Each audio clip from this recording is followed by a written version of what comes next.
안녕하세요. 남기덕 성도입니다. 한 주 동안도 잘 지내셨습니까? 지난주에 이어서 우월하신 그리스도 세 번째 시간입니다. 히브리서 말씀 나눔 히브리서 1장 5절에서 14절 말씀을 가지고 예수 그리스도의 본성과 우월하심 두 번째, 천사보다 우월하신 그리스도 첫 번째 시간입니다. 제가 히브리서 1장 핵심 구절로서 우월하신 그리스도 첫 번째 제목을 가지고 히브리서 개요를 나누고 히브리서 주제 세 가지 중 첫 번째로서 그리스도의 본성과 우월성을 핵심 주제로서 히브리서 1장부터 4장까지 말씀을 가지고 먼저 나누기를 원하여서 지난번에 선지자보다 우월하신 그리스도란 부제로서 하나님의 말씀을 함께 나누었습니다.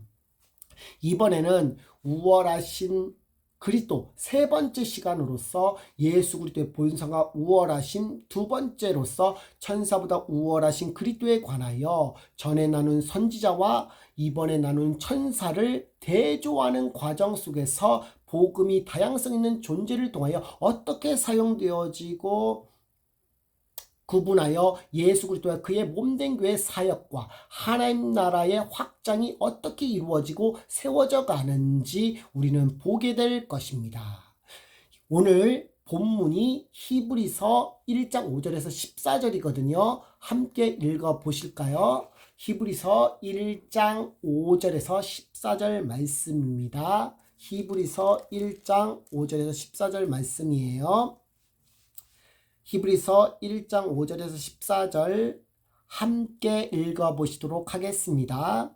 하나님께서 어느 때에 천사 중 누구에게 내가 내 아들이라 오늘날 내가 너를 낳았도다 하셨으며 또다시 나는 그에게 아버지가 되고 그는 내게 아들이 되리라 하셨느뇨. 또 마다들을 이끌어 세상에 다시 들어오게 하실 때에 하나님의 모든 천사가 저에게 경배할지어다 말씀하시며 또 천사들에 관하여서는 그는 그의 천사들을 바람으로 그의 사역자들을 불꽃으로 삼으시느니라 하셨으되 아들에 관하여는 하나님이여 주의 보좌에 영영하며 주의 나라의 홀은 공평한 홀이니이다. 내가 을을 사랑하고 불법을 미워하였으니 그러므로 하나님 곧 너의 하나님이 즐거움의 기름을 내게 부어 내 동료들보다 승하게 하셨다 하였고 또 주여 태초에 주께서 땅의 기초를 두셨으며 하늘도 주의 손으로 지으신 바라 그것들은 멸망할 것이나 오직 주는 영존할 것이요 그것들은 다 옷과 같이 낡아지리니 의복처럼 갈아입을 것이요 그것들이 옷과 같이 변할 것이나 주는 여전하여 연대가 다함이 없으리라 하였으나 어느 때의 천사 중 누구에게 내가 내 원수로 내 발등상이 되게 하기까지 너는 내 우편에 앉아 있으라 하셨느뇨. 모든 천사들은 부리는 영으로서 구원을 후사들을 위하여 섬기라고 보내심이 아니뇨. 아멘. 이제 히브리서 오늘의 본문 5절부터 한번 보실까요? 본문 5절은 하나님께서 어느 때의 천사 중 누구에게 하면서 시작하고 있습니다. 여기서 천사 중 누구는 그냥 읽는 그대로 보면 하나님의 말씀을 인용하며 천사 중 하나에게 말씀을 알려주는 것을 보면 이 천사는 하나님의 뜻을 전달하는 메신저로서 역할을 하고 있는 것을 보게 됩니다. 조금 천사에 대하여 설명하자면 천사의 종류는 크게 네 가지 정도 있거든요. 첫째로는 일반적 천사가 있고요. 두 번째로는 큰 천사, 대천사가 있고요. 세 번째로는 그룹 천사, 네 번째로는 스랍 천사 이렇게 있습니다. 지난 시간에 나누었던 가브리엘 천사가 바로 이 일반적 천사의 대표입니다. 천사장이에요. 누가복음 1장 19절을 보세요. 그리고 대천사는요, 우리가 알고 있는 미가엘 천사가 전체 천사를 대표합니다. 모든 전사를 대표하는 전사장이에요. 다니엘서 10장 13절, 계시록 12장 7절, 유다서 1장 9절을 참조하세요. 그리고 그룹 천사하고 이 스랍 천사는요, 같이 있어요. 늘 같이 있는데, 그래서 에스겔서 1장에 그룹 천사가 나타나 있고요. 스랍 천사는요, 이사야서 6장에 나타나 있습니다. 또 에스겔서 1장에 보면은 내생물이 등장하잖아요. 근데 이제 스랍 천사와 그룹 천사가 함께 드러나고 있는 것이 바로 계시록 4장이거든요. 한번 읽어보시길 바랍니다. 바울 서신에 나오는 모든 통치, 권세, 능력, 주권을 표현함으로써 천사의 욕걸로서 그 위치를 설명함으로써 궁극적으로는 천사는 창조주이신 하나님께 하나님 자신이 시키시는 일에 대한 대답을 내야만 하는 피조물에 불과한 존재로서 영적 존재지만 간과하지 말아야 합니다. 에베소서 1장 21절, 골로새서 1장 16절을 보세요. 그리고 우리가 잘 알아야 할 것이요, 천사 중 타락한 천사가 있는데 이 천사는 하나님께 반역한 천사로서 계시록 12장 9절에 큰 용으로서 묘사하며 옛뱅고 마귀, 디아블로스, 비방자, 고소자라고도 하고 사단, 사다니즈, 히브리어서 반대자, 적대자를 의미하는데, 그는 창세기 3장에서 인간이 선악과를 따먹도록 꾀어서 하나님의 말씀 불순종에 하여 죄가 들어오도록 만든 주범으로서 하나님을 떠나 살도록 한 단초가 됩니다. 반드시 여자의 후손에게서 그의 머리가 상해져야 하는 것이에요. 창세기 3장 15절에 그것은 십자가에서 마귀를 멸하심으로 죄의 근본적인 문제를 우리 주님께서 차단하신 것이에요. 그러나 마귀 사단은 하나님께 반역하고 내어 쫓겨난 뒤 그의 세력들은 신약의 귀신들이라고 표현을 합니다. 이 타락한 천사는요, 루시퍼, 루시엘이라고도 하는데, 이것이 이사야서 4장 12절에 계명성이라고 되어 있고요. 또 에스겔서 28장 14절에 기름 부음받고 지키는 그룹이라고 또 표현을 합니다. 또 욥기에는 리워 야단, 개역 한글에는 악어라고 표현된 구절이 있습니다. 이때 쓰일 때는 단수예요. 단수. 그러나 그의 세력들, 그 사단을 추종하는 천사들을 가리킬 때는 복수 형태로 드러납니다. 그래서 그 표현이 신약에 와서는 귀신들, 귀신이라는 표현으로 사용되었습니다. 그런데 이 타락한 천사가요,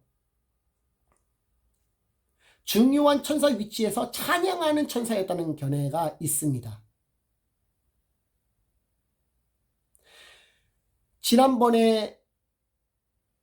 아까 전에 말씀드렸던 대로 케루빈, 그룹 천사, 세라핌, 스랍 천사, 이게 같이 있다고 했잖아요.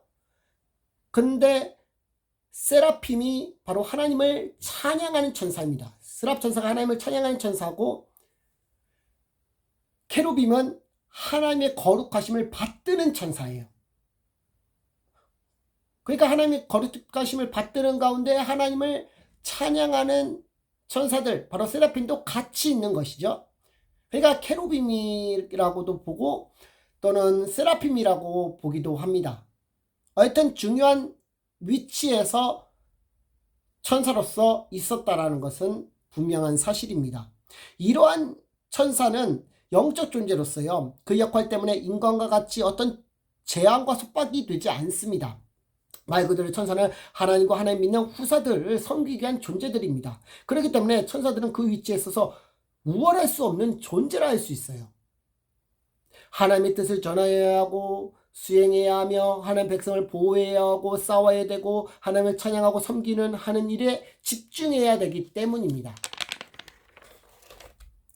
이렇게 천사는 하나님 말씀을 들어야 하기에 히브리 기자는 시편 2편 7절 또 사마 7장 14절에 인용하여서 그의 구약 성경 시편 3화의 구속사전 통찰력을 가지고 유대교로 돌아오라고 하는 거짓된 미혹에 다시 율법주의에 빠져 되돌아가는 그들에게 중요한 사실을 전달하기 위해 천사를 거론하면서 하나님께서 천사에게 말씀하신 내용이 무엇인지 설명해 주고자 구약 성경을 근거로 해서 변증하고 있으며 그 가운데서 질문을 던지고 있는 것이에요.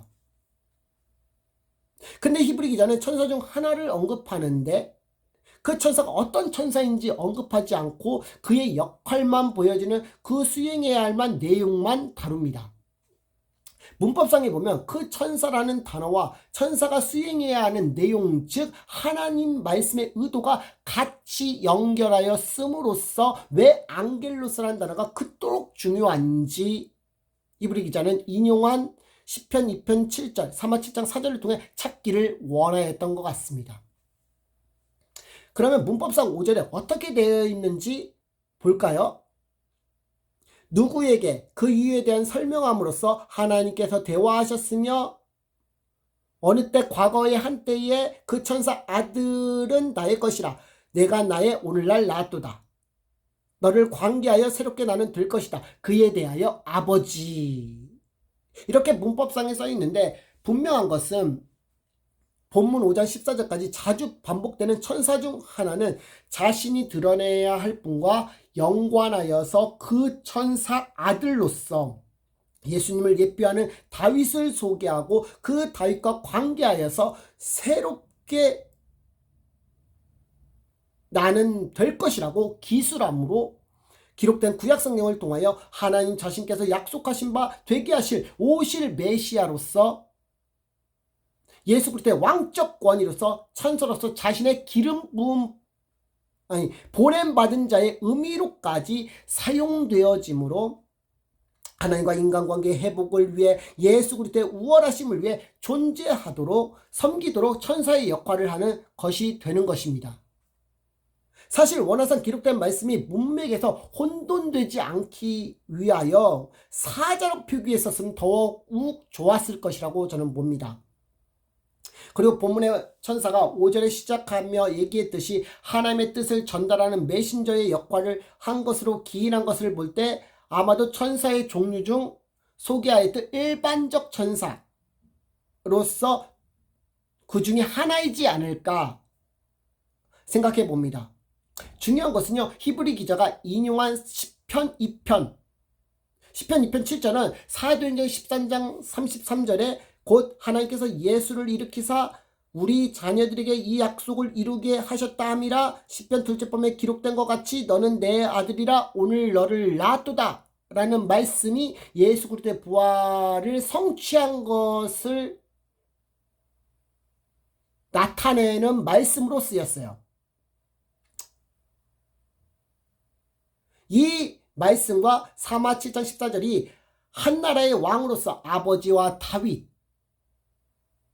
다윗과 아들 솔로몬에 대한 하나님의 말씀으로서 이들의 관계가 이들 모두 다 예수 그리스도를 예표하는 하나의 모습으로서 동일한 왕적 권위로서 시사해주고 있으며 그 주님께서 오셔서 행하실 일, 예수님께서 우리의 모든 죄를 짊어지시고 십자가에 달려 피 흘리신 주님의 중보자로서 사명으로서 완수를 하심으로써 성취하심이 되는 겁니다. 그러나 나는 그에게 아버지가 되고 그는 내게 아들이 되리라는 말씀이 예수 그리스도를 예표하는 하나의 모습만 담겨 있는 게 아닙니다. 다윗과 솔로몬은 아버지와 아들의 관계라는 단어에 더욱 주목해야 합니다.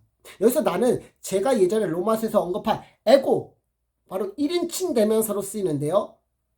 사마 말씀을 인용한 것을 기억하시면서 이 또한 역대상 17장 1절에서 15절 동일한 말씀으로서 나단 선지자를 통하여 다윗에게 이르는 말씀으로서 그의 아들 솔로몬을 통해 그 나라를 하나님의 자신의 이름을 위하여 집을 건축하고 그의 나라의 왕자를 숨겨져 있는 한 세워지게 하신다라는 말씀 뒤에 언급되는 구절로서 다윗이 성전을 세우지 못하고 그의 아들 솔로몬이 하게 될 것을 알게 하심으로 먼저는 다윗의 이름을 존귀하심, 즉 원어는 크게 부여해 주심이 위함이고요. 또 하나는 그의 아들 솔로몬을 아버지 하나님의 아들로 삼고 하나님은 그의 아버지 되게 하심은 다윗의 하나님으로부터 내 아들이 되게 하신 것 같이 솔로몬을 그렇게 삼아서 그리스도의 계보로 쓰이시기 위한 것이에요.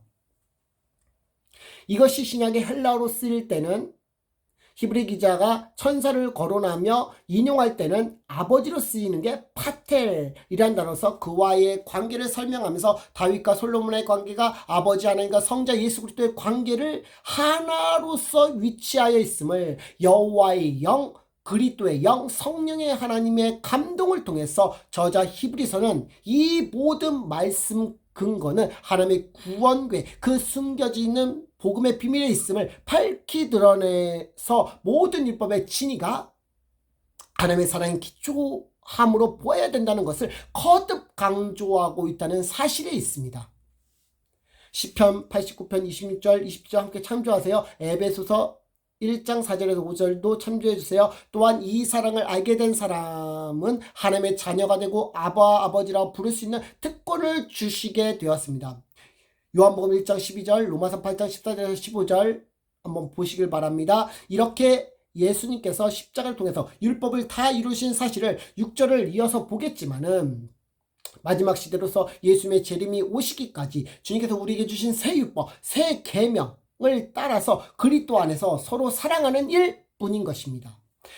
요한복음 14장 34절, 요한일서 2장 7절, 야고보서 1장 25절, 마태복음 22장 40절, 예수님께서 죽으시고 부활하심으로써 40일 있다가 승천하시고 하나님의 우편에 앉으신 가운데 우리에게 보내주신 보혜사 성령을 통해서 우리 안에 거하시고 주님 말씀에 따라 그 안에서 순종하게 하심으로 한 영혼을 구원하시고 살리시는 주님의 복음을 통하여 주님 자신의 나라를 친히 세워가시고 그의 나라를 확장해 가실 것이에요. 요한복음 14장 16절, 요한일서 4장 12절에서 15절, 사도행전 1장 3절, 마가복음 1장 15절, 로마서 14장 17절, 고린도전서 4장 20절 등이 있습니다. 제가 말하고자 하는 것은 예수님의 십자가에서 다 이루신 사실이 종말로서 은혜의 시대, 하나님 나라를 이루는 그 일로서 그 목적이 다 이루어지고 온 세상이 천국복음이 전파될 때에 주님 다시 오실 날이 매우 가까이 있음을 보게 되는 것입니다. 주님 다시 오실 때가 가까울수록 우리 복음 전하는 일에 애써야 합니다. 이제 1장 6절의 말씀을 우리 한번 보실까요?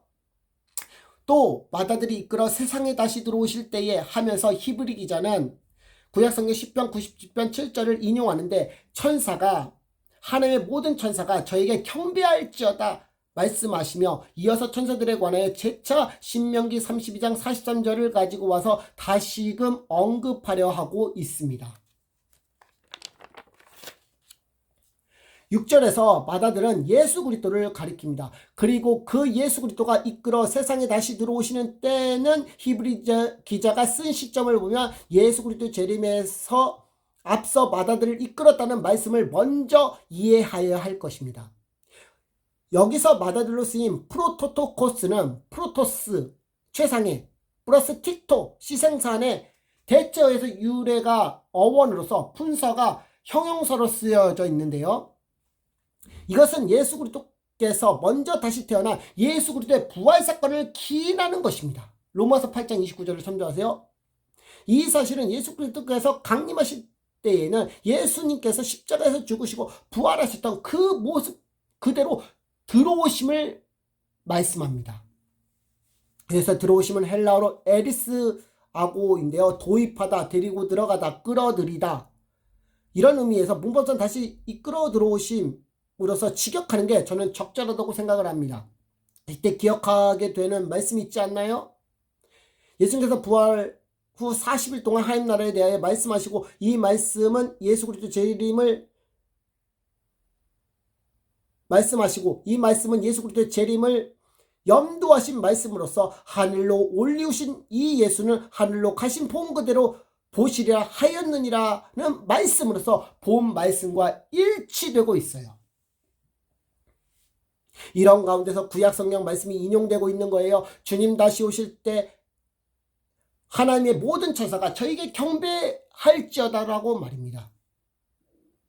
구약 성경의 시편 90.7절과 그 영광 9절로서 신명기 32절 43절에 달리 표현하고 있는데, 여기서 모든 천사는 시편에서 엘로힘으로 되는 너희 신들아, 가 너희 열방들아라고 하는 고이 이방 나라와 비교되어 나타남으로써 모든 천사, 일반적인 천사가 해야 할 정체성을 보여주고 있습니다.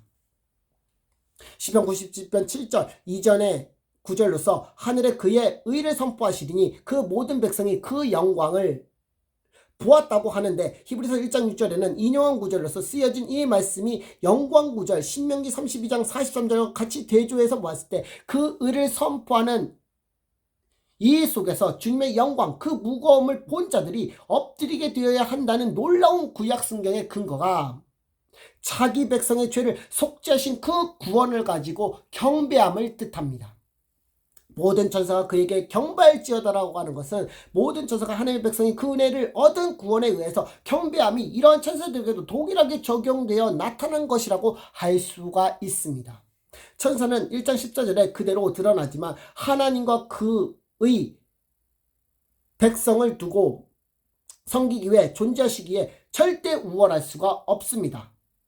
그리고 본문 6절에는 인용되는 구절과 영광 구절에 다르게 표현된 것이 경배하라는 표현인데, 이 경배가 시편 90편 7절 말 그대로 경배로서 주님께 엎드리고 절하는 자세로 표현하고, 신명기 32장 43절에는 주의 백성과 즐거워하라고 말씀하는데, 이것은 히브리어 라단으로서 삐걱거리다는 의미로서 서로 맞닿아서 나는 소리로서 기뻐서 찍찍 우는 소리를 의미합니다. 어떤 의미로서는 매우 즐겁게 한 목소리로 크게 내어 노래하는 것을 말하기도 해요. 로마서 15장 10절, 시편 79편 10절, 시편 50편 6절, 이사야서 40장 5절, 이사야서 66장 18절, 시편 96편 3절 말씀 등이 있습니다. 다시 말하지만 천사는 지난 시간에 얘기했듯이 천사의 대단함은 하나님의 우월하심을 나타내는 것이기에 주님의 사역 관점에서 천사의 존재도 뛰어나 보이는 것이에요. 존 칼빈 목사님은요, 하나님은 천사를 자신의 일꾼으로 창조하셨다고 말씀합니다. 하나님과 인간 사이의 관계에 있어서 천사의 역할이 매우 중요하게 작용되기 때문에 신약에 나타난 예수 그리스도에 관하여 천사가 어떤 역할 가운데 예수님을 섬겼는지, 예수님에 대해 무슨 일을 했는지 5가지로 한번 생각해 봅시다. 첫째로는요, 마태복음 1장 20절에서 21절에 보면은 수태고지로서 가브리엘 천사가 마리아에게 성령으로 예수 그리스도를 잉태한 것을 알리고 마리아가 이것을 받아들인 일이 수태고지로서 누가복음 1장 26절 38절까지 드러납니다. 이때 가브리엘 천사는 일반적 천사를 대표하는 천사로서 하나님의 뜻을 전달합니다. 두 번째는 예수님의 탄생을 전하는 천사로서 일반적 천사이며 복음, 그 기쁜 소식을 선포하는 일을 했습니다. 누가복음 2장 10절에서 12절에 나타나 있습니다. 세 번째로는요, 예수님께서 마귀, 디아블로스, 비방적, 고소자, 그 아래서 시험, 원어로는 페리아종, 객관적인 시험을 하심을 통해서 예수님께서 이기심으로 마귀는 떠났는데, 이때 천사들이 접근해서 수종을 듭니다. 여기서 수종된다는 것은 헬라어로 디아코네오로서 예수님의 수행이 되는 것입니다. 그를 돕고 보호하는 일을 하는 것입니다. 마태복음 4장 1절에서 11절인데 특히 11절을 보세요. 그리고 네 번째로는 예수님의 부활을 막달라 마리아와 다른 마리아가 안식 후 첫날 무덤에 가서 있었을 때 천사들이 십자가에 못 박히신 예수를 너희는 찾는 줄 안다 하며 그가 여기 계시지 않고 말씀대로 부활하심을 선포하며 누워있던 곳을 가리킵니다. 이 천사도 일반적 천사인 것 같습니다. 이 말씀이 마태복음 28장 5절에서 7절에 나타나 있습니다. 그리고 5번째로는요, 예수님께서 승천하실 때 두 사람이 동행하는데 그러면서 이 두 사람이 제자를 향해 예수님 다시 오실 것을 대해서 선포합니다. 이것이 사도행전 1장 9절에서 11절 말씀에 드러나는데, 이 천사들이 하나님의 말씀을 칭하는 예수 그리스도를 아마도 받들어 섬기며 함께 올 것이라고 저는 생각을 합니다. 계시록 1장 19장 11절에서 18절을 보세요. 지금 이렇게 천사가 예수님에 관하여 어떤 역할을 하는 가운데 예수님을 위례했는지 성경을 토대로 잠깐 살펴보았습니다. 천사는 7절에서도 다루겠지만 천사는 하나님과 인간관계에 있어서 구원에 관한 사역에 있어서 잠깐 뛰어나 보이지만은 이에 있어서 하나님 말씀의 기준 가운데 그분의 지시에 따라 움직이는 것이 뿐이기 때문에 천사는 하나님의 일꾼인 생명을 살리는 우리보다 못하고 천사는 하나님 자신의 백성을 위한 섬기는 천사의 위치는 그가 마땅히 행할 임무일 뿐입니다. 이런 맥락에서 본질적으로는 분명히 천사와 그의 사역자를 대조함으로 천사의 분명한 신분과 있어야 할 자리를 명확히 하고 있는 것이에요. 처음에 시작하기를 천사들에 관하여서는 하면서 본질절에서 말씀을 서술하는데 이것은 원어의 문법상을 이해할 필요가 있습니다. 문법상 어떻게 되어 있느냐면 어떤 관계를 향해서 그 사실에 있어서 그 천사들의 앞에 놓았을 때 그는 움직이시느니라 그 천사들은 그의 영으로 관계된 그 사역자들을 그의 불꽃으로 라고 문법상에 나열되어 있는데 이것은 하나님의 다스림이 어떻게 천사에게 또는 그의 사역자들에게 그분의 행하시는 상태를 잘 보여주는 구절이라고 볼 수 있는데요. 우리 주님은요. 질서의 하나님으로서 어떤 형식을 취해서 주님의 구원의 그 사역을 이루어 가시는지 분명히 보여주고 있어요. 이 본문은 시편 104편 4절을 인용한 말씀이거든요. 시편 말씀에서 히브리서 1장 7절과 달리 바람으로 자기 사자를 화염으로 자기 사역자를 우리 주님께서 만드셨음을 드러내고 있는데 이는 하나님께서 하시고자 하는 구원 계획 속에 우리를 향한 주님의 사랑의 그 빈도가 어떠한지를 잘 나타내주고 있는 것이에요. 처음에 천사들에 관하여 또는 천사들을 향하여로 시작하는 것은 하나님과 구원을 베풀 자로서 그 인간과의 그 본질적인 관계에 있어서 그 천사들을 앞에 놓으시기를 원하셨습니다. 그 천사들은요 영으로서 관계하여서 그의 사역자들을 불꽃이 되게 하여 환하게 아름답게 눈부시게 하셨습니다. 즉 이러한 이들은 주님께서 인간을 향한 사랑도 그분의 창조 질서에 따라서 그 일들을 진행하도록 인도하신 것입니다. 그 이유는 인간의 창세기 1장 27절에 보시면 알지만 하나님이 자기 형상 곧 하나님의 형상대로 사람을 창조하시되 남자와 여자를 창조하시라고 기록되어 있기에 그 속에서 창세기 2장 7절에 하나님이 흙으로 사람을 지으시고 생기를 그 코에 불어넣으시니 사람이 생명 즉 살아있는 생명체로 존재하게 되었기 때문에 만물의 영장인 사람은 하나님과 관계 속의 모든 삶을 살아가도록 만들어졌기 때문에 인간 자체가 하나님 없이 원래 살 수가 없습니다. 그런데 옛뱀 사단의 유혹으로 선악과의 언약을 깨트려서 주님께 반역하고 불순종한 인간은 주님을 떠나 살게 됩니다. 그러나 창세기 3장 15절에 원복음을 주시고 하나님께서 심지어 사람을 가죽옷을 지어 입히심으로 주님께서 어떻게 구속의 역사를 일으키실지 예고하여 주셨지요.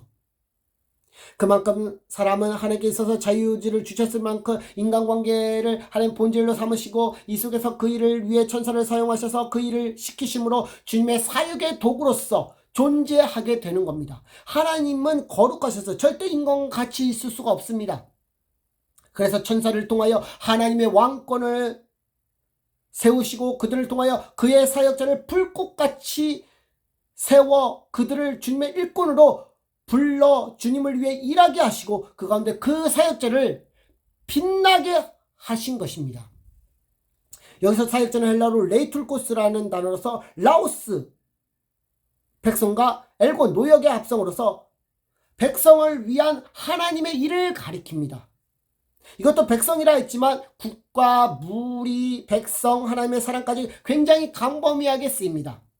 이 단어는요 공적인 일꾼을 뜻합니다. 하나님의 백성으로서 인한 공적인 일꾼, 즉 오늘날로 말하면 사역자 그대로입니다. 하나님의 백성으로서 인한 공적인 일꾼, 즉 오늘날로 말하면 사역자 그대로입니다. 그들은 주님의 일을 하기 위해서 빛이 나게 하는 것이 하나님의 사랑입니다.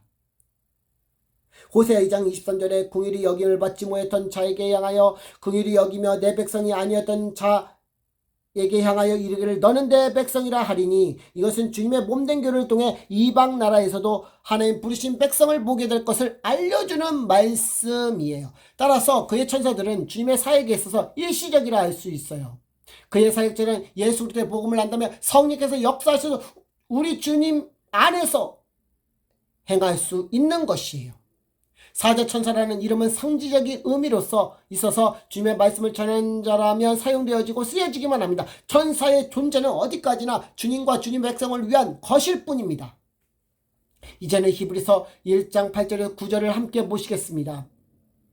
그전에는 천사에 대한 부분이 언급되었다면 이제부터 아들에 관하여, 즉 예수 그리스도에 대한 히브리 기자는 계속 시편 말씀을 인용하여 구약 성경의 말씀이 어떻게 성취되었는지 반복적으로 다루고 있습니다.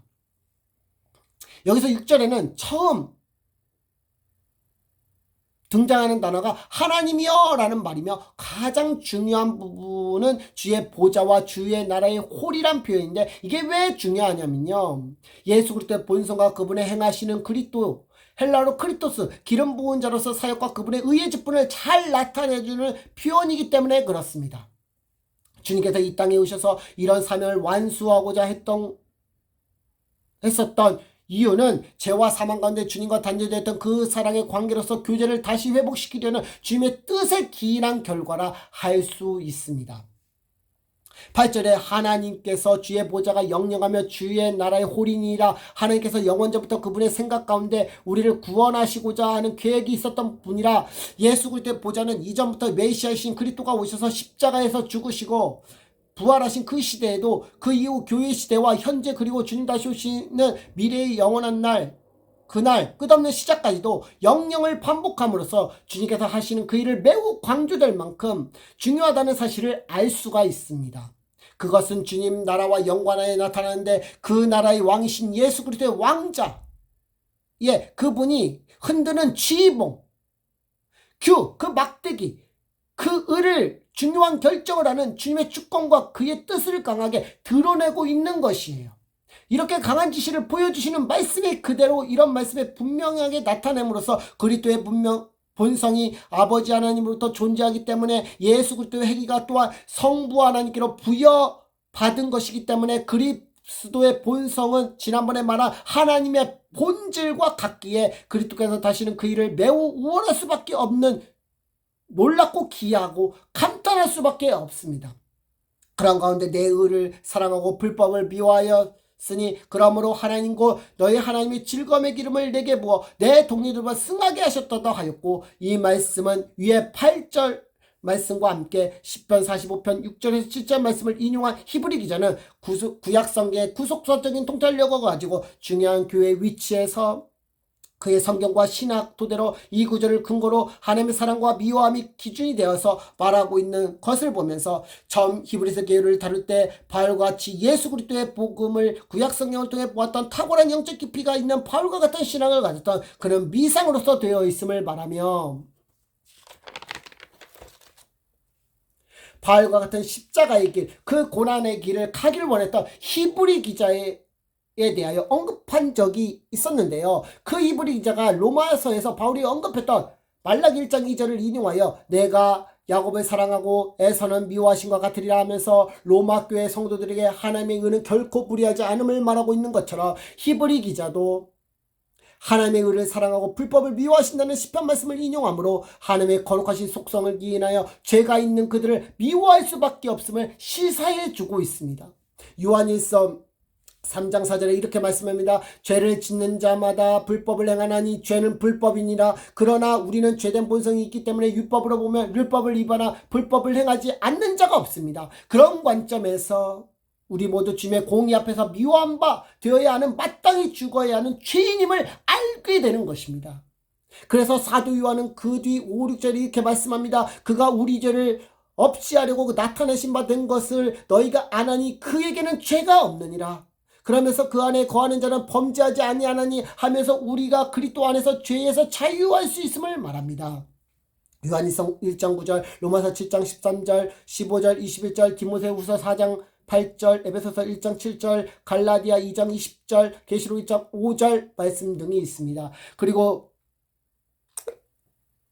9절에서 이어지는 단어가 그러므로로 되어 있는데, 이것은 위에 하나님의 구원 계획 속에 그리스도께서 그분의 본성 가운데 하시는 일과 그분께서 왕좌에 앉으셔서 그가 다스리심으로써 주가 사랑하고 의를 위하여 미워함은 불법 때문에 그것으로 되었음을 알려주고 설명해 주기 위하여 뒤의 내용으로서 함께 이루어지게 되는 겁니다. 따라서 하나님 곧 너희 하나님이 즐거움의 기름을 내게 부어 라는 것은 예수 그리스도의 기름 부음에 관한 것으로서 하나님의 영 성령께서 그와 함께 하셔서 기쁜 소식에 대한 그 일을 통하여 우리 죄에 대하여 속량하심으로 우리가 그리스도라고 하는 몸에 참여한 바 된 사실을 비교하여 지는 가운데 예수 그리스도가 모든 이름으로 뛰어나게 되셨음을 보게 됩니다. 이사야서 61장 3절, 이사야서 61장 1절, 누가복음 4장 18절에서 19절, 이사야서 11장 2절, 이사야서 28장 5절, 요한복음 15장 8절, 로마서 14장 11절, 빌립보서 1장 10절 등이 있습니다. 이런 주님께서 자님이 얼마나 뛰어나는지 그 근간을 다시 한번 확고하게 히브리 기자는 유대 그리스도인들에게 심어주기 위해서 10절에 다시 복음을 구약 성경을 가지고 보았던 영적 깊이 있는 그는 10편 102편 25절 27절 말씀을 인용하면서 그분께서 원래 태초부터 계셨던 하나님이신 그리스도로서 분명히 설명하고 있어요. 무엇보다 기억해야 할 때는요, 본문의 말씀이 5절부터 9절까지 보면 연결해주는 내용을 언급한 뒤 인용 구절을 언급하는데, 지금 보면 또라고 하는 말 한 번 하고 바로 10편 102편 9절을 다루고 있다는 것이에요. 본 12절까지 말이죠. 그것을 8절 초반에 언급하였던 아들과 연관해서 또 하면서 반복적이고 강조해야만 하는 중요하고도 설명이 필요한 한 부분을 알려주기 위한 히브리 기자의 저자의 의도가 들어있는 것이에요. 그러니까 10절은 우리를 구원하시기 행하신 일에 관하여 말한 다음 주님께서 태초에 계신 부분을 언급하고 땅과 하늘의 모든 구성이 예수 그리스도로부터 시작하였음을 선언함으로써 그리스도께서 영원하신 분임을 드러내주고 있어요. 근데 히브리 기자는 하나님 되시는 그리스도의 모습으로서 하나님 자신에게서만 존재하는 비공유적 절대적 속성을 드러내는데 하필이면 10편 102편 25절 27절을 인용하는지 의아할 수 있는 점으로 고난 가운데 마음이 상하여 여호와 앞에 토로하는 내용을 담은 하나님의 말씀을 왜 가져다가 우월하신 그리스도 그 아들에 관하여 설명하려고 하는가라는 생각하실 수도 있습니다. 이것은 세상이 주님께서 창조하신 모든 것으로서 이와 달리 세상은 급변하게 잘도 변하고 손쉽게 그 가운데서 사는 인간의 모습은 금방 잘 적응하고 인간 스스로 그것에 맞추어 변해가는 죄된 인간의 삶을 마주하며 있다는 것을 보여주기 위함입니다.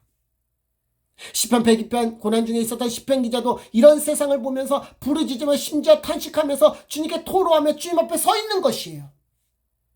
그 가운데 시편 기자는 창조주 하나님, 불변하신 하나님, 시간적 무한성을 지니신 하나님을 25절 27절까지 각 구절을 통하여 소개함으로써 고난 중에 참 위로와 소망 되시는 하나님만이 우리의 믿음의 대상이시고 소망 삼을 뿐임을 드러내는 것입니다.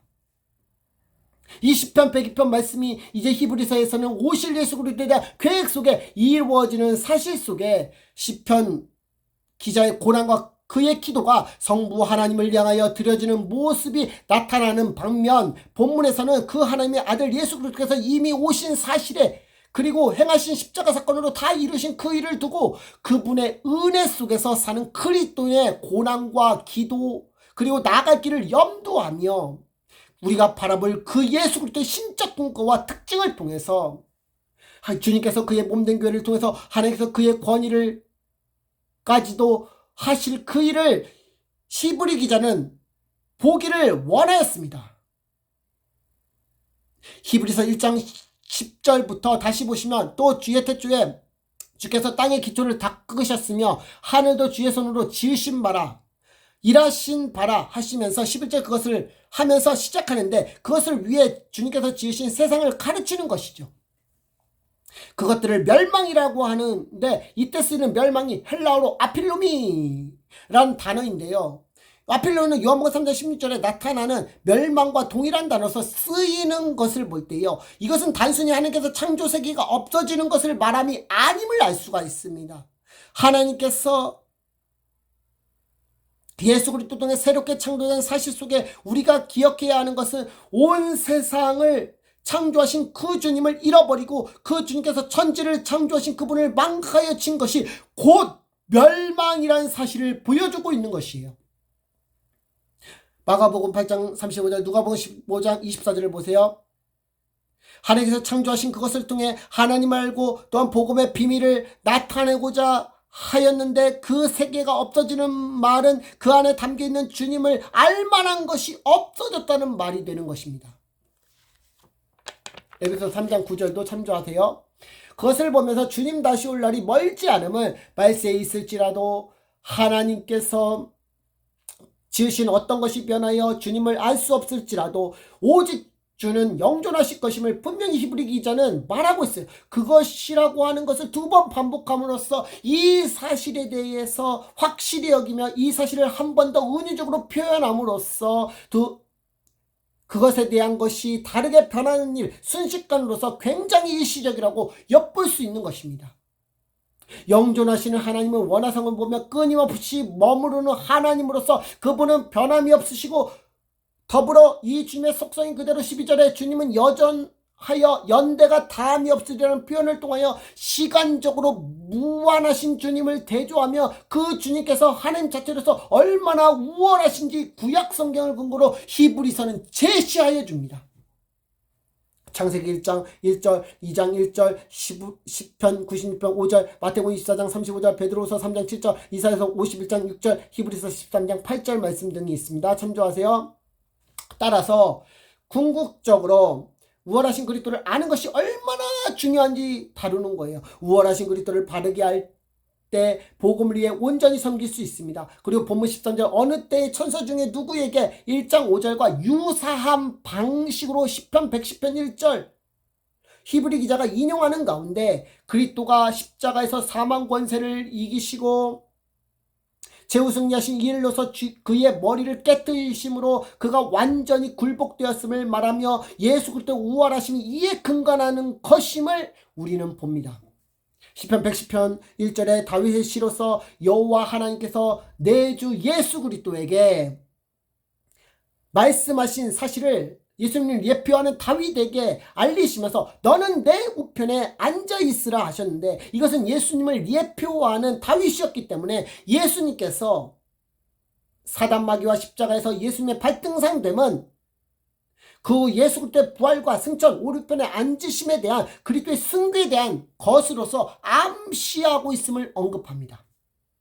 그리고 내가 내 원수로 내 발등상이 되게 하시기까지라는 것은 모든 이 일이 예수 그리스도의 오심으로써 되어지는 이 일이 하나님 자신에게서 나왔기 때문에 예수 그리스도의 일을 아버지와 함께 연합되어서 일어나는 것을 봅니다. 시편의 발등상은 언약궤로서 상징하기도 하는데요, 이 언약궤는요 하나님 앞에 나아가도록 거룩한 하나님의 임재 장소로서 정결함 없이 나가면 죽습니다. 그래서 예수님의 십자가에 피가 필요한 것이요, 그토록 피가 필요한 것이에요. 그 가운데 예수 그리스도의 십자가 사건으로 죄와 사망 권세에서 승리하시는 사실로 모든 만물이 예수 그리스도의 그 발 앞에 엎드리게 되었습니다. 예수 그리스도를 믿음으로써 우리 하나님께 영광을 올려드려지게 되었습니다. 마지막으로 14절 말씀, 모든 천사들은 섬기는 영으로서 전에 얘기했지만 구원받은 상속자가 되게 하시기 위하여 주님께서 시키시는 일에 보내어 그 일을 위한 도구에 불과합니다. 그리스도와 우리를 위해 존재할 뿐이에요. 천사보다 우월하신 그리스도. 천사는 하나님과 인간 관계에 있어서만 존재합니다. 하나님과 인간을 섬기기 위해서만 존재를 해요.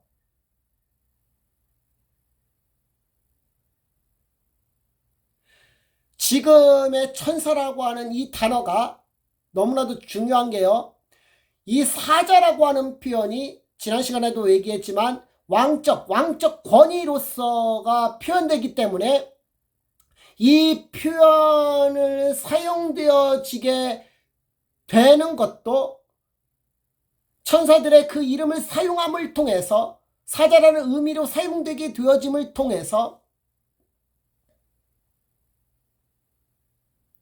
하나님과 인간관계에 있어서 하나님의 말씀을 들어야만 하고 그 말씀에 순종하여서 살 수 있는 존재로서 천사들은 쓰이고, 더불어 우리 예수 믿는 사람들은요, 특히 목사님들은요, 말씀을 전파하고 복음을 전파함으로 인하여서 그 가운데서 하나님의 말씀을 세우고 온 백성이 예수님의 말씀을 듣는 가운데서 그분을 높이는 그 일들을 안내하고 그 가운데서 하나님의 말씀대로 살도록 부르심을 받았습니다.